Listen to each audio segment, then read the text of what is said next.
Hey everybody, welcome to our January 12th, 2021 Ask the Trainer session. For this week, we are going to tackle some deeper dives into some training theory that we've kind of brushed over before. I'm Dana, I'm our Behavior and Training Program Coordinator here at the Animal Welfare Society in Kennebunk, Maine, and I am a certified behavior consultant. So today, you guys have asked about more advanced training topics primarily, and while what we're going to talk about today isn't an advanced training topic, it is a bit of a deeper dive into setting up your training practice and using a marker. So when we start with our obedience training, there's so much chaos, right? Like your dog is barking, it is peeing on places, it just won't listen, and we need to start somewhere. So we kind of scramble and are like, okay, here are some things that we can teach our dogs real quick to help kind of get things under control, establish a line of communication. And today what I'd like to talk a little bit more about is, now that the chaos has settled for just a moment, how can we get the most out of our training?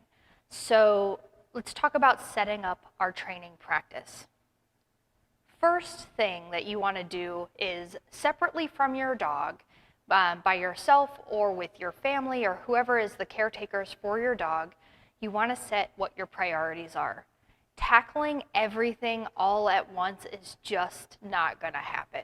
So you always have to compromise, whether that is just making your top 3 priorities, deciding what can you live with, what can't you live with.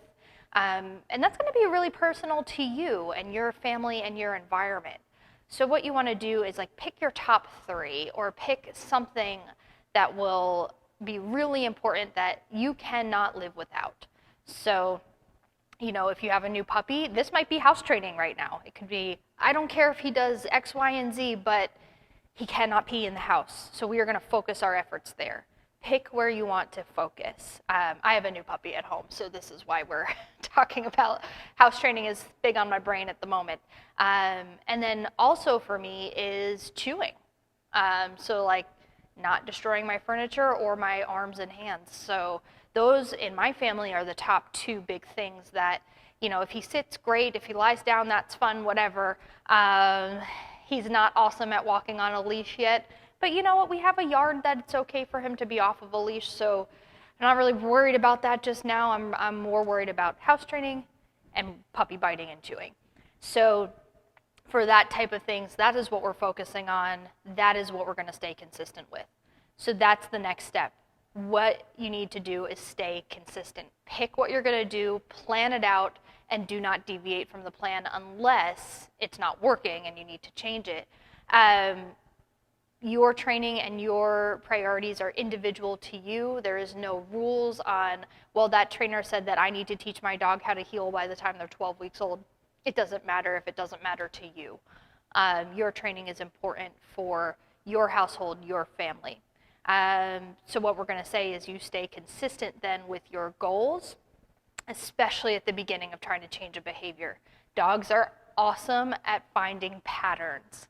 So if you slip up and you're like, oh, it's cold, he can just pee inside, or, well, I didn't really like that table anyway, and he can just chew on that, it's not going to help. So even if you're tired or you're in a rush or something, stay consistent. That's why it's important to just pick those 1 or 2 or maybe 3 top goals so that you can focus on those things and you can let other things go. So stay consistent. So that's throughout your whole kind of day with your dog. You pick your thing that's important, and it may not be a planned session. It could be just, you know, okay, we're just going to watch and take this dog out all the time, and then say it was something different, like having your dog wait quietly at the door. Well, that's something that you're not planning a training session on. You might say take a little bit of time to like wait consistently at the door and incorporate that into your more formal training practice. Or it might be something that you can just say, okay, every time we're going to let this dog out, we want this behavior, whether that's just 4 paws at the floor and waiting a couple feet back away from the door, whether it's sitting or lying down, touching a bell, whatever it is, that you have picked that you want your dog to do before exiting the house, that's what you would stay consistent with, and have that informal setup. And then if you're going to have formal training sessions, say you do want to teach sit and down or place and stay and walking nice on a leash or whatever it is that you tricks, or something maybe more nail trims, getting your dog to accept veterinary exam, whatever that is that you're working on and a more formal training practice. Plan your sessions. Set what your goal is. What are you going to do during that training session? Where's your starting point? Where do you hope to end at? Break things down into small pieces and then keep it short. So 5 minutes would be the longest I would do in a training session with a new thing that I'm doing with my dog, or 10 treats, and just say how far can 10 treats get me? Maybe if it's just a maintenance session, like we did a bunch of sits and downs and stays, but they were new at the last training session, so this one I'm not going to push them any further, but I want to maintain them. I might just do 10 treats and just kind of spread them out and practice. Or I would see if those 10 treats could get me a step further in one of those areas, or I might just practice for 5 minutes and then go play with my dog. You want to have everything available ahead of time. So before you say, okay, I'm going to go train my dog, you want to have your plan, and you want to have anything that you need. So if that's your leash or a long leash or a placemat, your treats, treat pouch, if you're using a clicker, have everything on you first, then grab your dog and start the session so that everything can happen really smoothly with as few errors as possible if you can.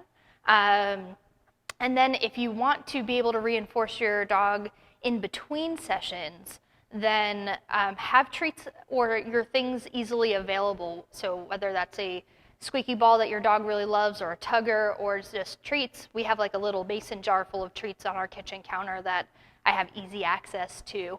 So if my dog does something awesome and I want to reward that, even though we weren't in a training session, I'm still prepared. So that leads me to our next topic kind of that goes into that is setting up and using a marker. So sometimes this gets glossed over in our training, especially in that beginning chaotic of like, let's just get the dog to sit or not bark or whatever it is that we're doing. So let's take a second to talk about a marker. So setting up a marker is the indication, it marks that your dog did the right behavior at the right time. So whatever you are looking for. You ask for something, it does the thing, you tell it it did the thing right, and then you provide the treat or the toy or the play or whatever it is that is your dog wants that'll make that behavior more likely to happen in the future. So this we kind of establish ahead of time. If we're talking about having those unplanned sessions, your dog does something awesome, but the treat jar is like on the other side of the house or the room, using a marker in that moment lets your dog be rewarded and told it did the right thing in that moment, and then it gets followed up with that treat or that playtime. So our training kind of stays and gets maintained and preserved, but we don't have to have the treat in our hand or immediately accessible once your dog is savvy to marker training. So the thing that is really important though is staying consistent. So you want to, oh right, I forgot that thing. What is that we say when he does something right? That's not gonna help. But if you take some steps ahead of time and train your dog, we're going to do some examples with a dog about how to prime our marker and then the timing of it and then how to train something new. So you want to just stay consistent. Prime it first, get used to saying, we're going to use the word yes, but it could be a clicker, it could be good, it could be a sound that you make with your mouth. Whatever you can do that readily comes to your mind that indicates your dog did the right thing. It's not similar to anything else that you're telling your dog, and that has been paired with food or some other thing that is very valuable to your dog consistently so that they know that that word or that sound meant they're on the right track and to keep going in that direction. So let me grab Goose to do some training with, and I'm going to show you an example of priming your marker, timing, how do we do this, knowing where the right time for something is to get that reward, and then how to teach a new behavior.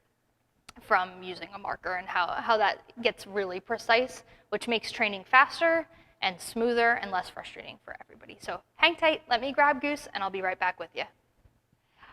Hi, okay, I'm back with Goose. He's over here, and we're gonna do some examples of training our marker. So the first thing we're gonna do is prime our marker so he knows that the word yes means food is coming and it is a happy and good experience. So I'm gonna do about 5 treats of that, and then let him have a break, and then do 5 more. So Goose, yes! And then I provide the treat right to his mouth. See if he'll come a little bit closer. And follow me. I wait for him to finish eating. Yes! And then I treat. Yes! And treat. You could do this with a clicker. Yes! You can use a word, you can use a sound, whatever you want to do. Yes! Treat. All done! So I'm going to let him run around and have a second to sniff the room.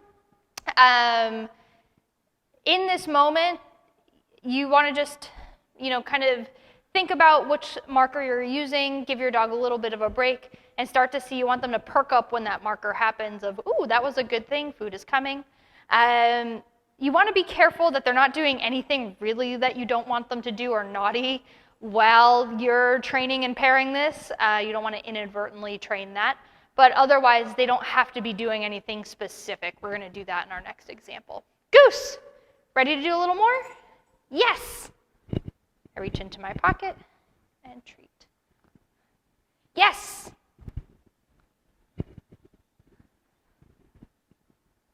Yes! Good. Yes! Yes! All done!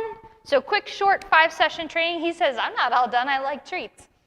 And now we're kind of doing the same thing each time. So now he's starting to get the idea that yes just means food is coming.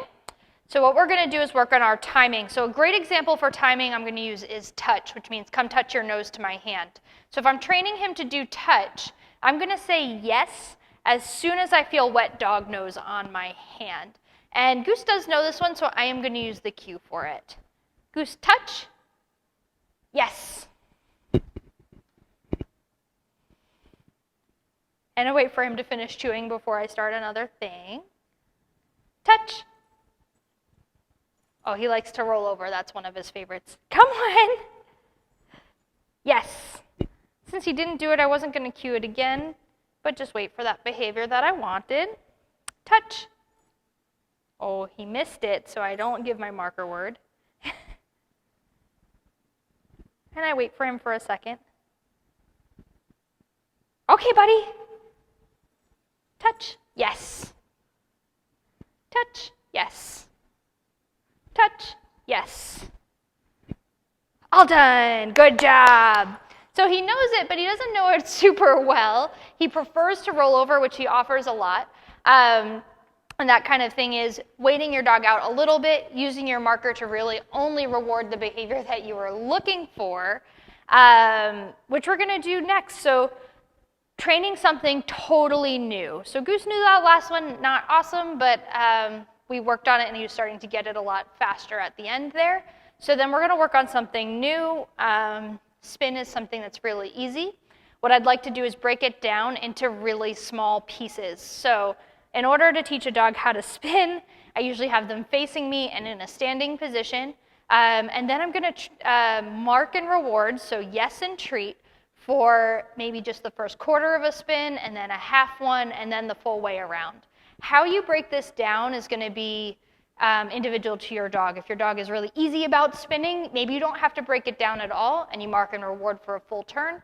If your dog's a little hesitant or new about you reaching over their head or following a finger or anything as a prompt, you might want to break it down into some smaller slices. So, all right, Goose, you ready to go? Okay, buddy. So he's standing in front of me. I'm going to use my finger. Hi. Oh, he likes to turn this way. Yes. And treat here. Good boy. So he keeps sitting, but that's okay. Hi, buddy. He wants to give me a lot of stuff he already knows how to do. Come on, Goose. Yes. And I'm going to provide the treat in the position of where, it's right here, bud, where I want him to be. Goosey. Hey, bud. Try this again. Yes. Good. And I'm just leading him with my finger. Since he's having a harder time learning this position and wants to do sitting and a lot of lying down, I might use a food lure here. So I have some food in my hand, but I'm only going to release it after I use my marker word. So quarter turn, yes, and treat. And then I'm going to reset my position, quarter turn, yes, and treat. Hi. This time I'm going to go for a full turn, yes, and treat, so that he is starting to get it. He might need a little bit of a lure since his other behaviors are so strong. He loves rolling over, but I'll wait for him to reset. Here, bud. You don't need the roll over. Thank you. Come on, kid. We're going to do a spin, yes, and treat. Yes. And with enough repetition, I'm going to see if I can do it without the food in my hand. For this moment, come on, Goose. Yes. And I treat there. So that's how we can start to train something new and really use that marker word to say that's what we're looking for, and kind of ignoring any of the other behaviors our dog might be throwing at us at the time. So practice at home. Email us if you have questions. We can be reached at training@animalwelfaresociety.org, and we'll see you next week for next Tuesday's Ask the Trainer. See you later.